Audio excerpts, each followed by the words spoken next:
हो गई 60,000, इनकी सैलरी थी 30,000। फिर कुछ ही दिन गुजरे, उनके पास कुछ पैसा आया, उनकी बीवी के पास, इनको अपनी ज़िंदगी से दूर कर दिया।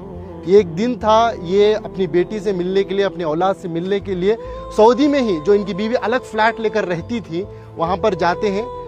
बाप अपनी बेटी की मोहब्बत में एंट्री लेता है, जाता है, बेटी दरवाज़ा खोलती है, बेटी बाप को देखती है, जैसे ही बाप को देखती है एकदम से दरवाजे को मूछ देती है।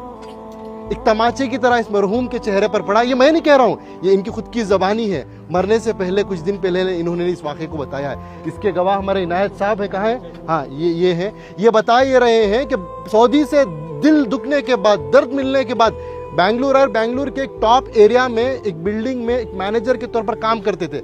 ये खुद उसके गवाह हैं कि एक मिलिट्री की तरह सिस्टम था इनका, उसूल आदाब के पक्के थे, बिना आयरन के कपड़ा नहीं पहनते थे।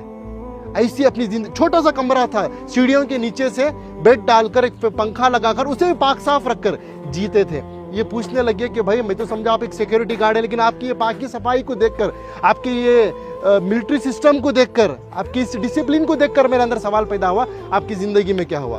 तो उन्होंने ये अपनी दास्तान सुनाई, ये दर्द बताया। तो बस मैं इंसानियत से यही बात कहना चाहता हूँ कि दौलत तो कमाना है, वो मुकद्दर की मिलेगी, लेकिन अपने रिश्तों को बनाएं पहले, अपने बच्चों को, अपनी औलाद को मुसलमान बनाएं, इंसान बनाएं। आज पता चला कि इनकी औलाद अमेरिका में है, यूएसए में है, लाखों के रुपए कमा रहे हैं, लेकिन अफसोस की बात, दौलत तो दौलत है, उनके पास बाप के जनाजे को आने की तौफीक तक नहीं हुई।